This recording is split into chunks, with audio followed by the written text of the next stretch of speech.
Fairfax Acquisitions have applied for planning permission at this very site. They have proposed 35 houses that would constitute major development. They claim that 35% of these houses would be affordable housing. A similar outcome to this housing estate could be expected. However, after major backlash and a number of appeals from the public made against the housing estate, the planning permission has been refused. I spoke to Keith Stone, an active protester against these new builds.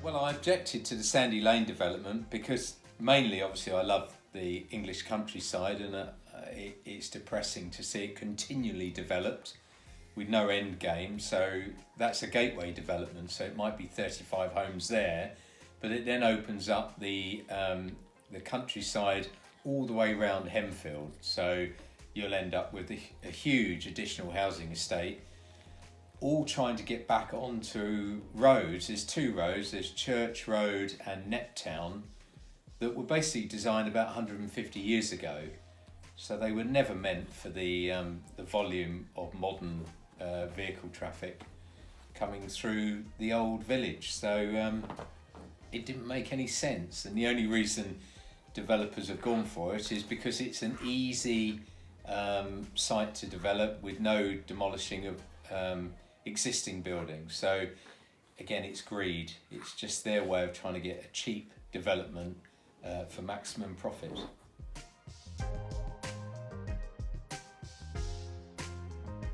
I think it's really important to preserve our countryside.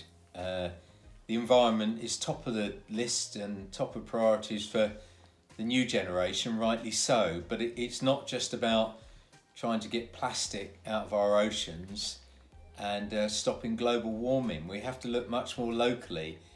There's no sustainable plan for development of this nation, of England. And if we carry on at the rate we're going, trying to build a new Birmingham every year or two, what's the end game? Do we want England to look like Hong Kong? Because that's what it will be ultimately. We can't keep building and building and building with no plan. And to say, well, there's plenty of countryside, well, there is. But if you look 50 years ago, there was a lot more countryside. And if we carry on the way we're going, there'll be even less countryside in another 50 years. And then all we'll have left is, I suppose, Disney-style country parks like South Downs National Park, which are lovely, but they're not real countryside. They're artificial little exclusion zones where we've decided in our wisdom, in our superiority, to say, okay, nature, you can have that little bit, but we'll concrete over the rest. And that's wrong, and we can't do that. I know there's a much bigger question about population growth, and that is unsustainable, but I think in the here and now and in the midterm, we need to think about just how much countryside we're willing to destroy. And at the moment, I think it's too much. Keith and many others now anticipate the developer's next move and prepare for another appeal. But for now, this piece of countryside remains intact.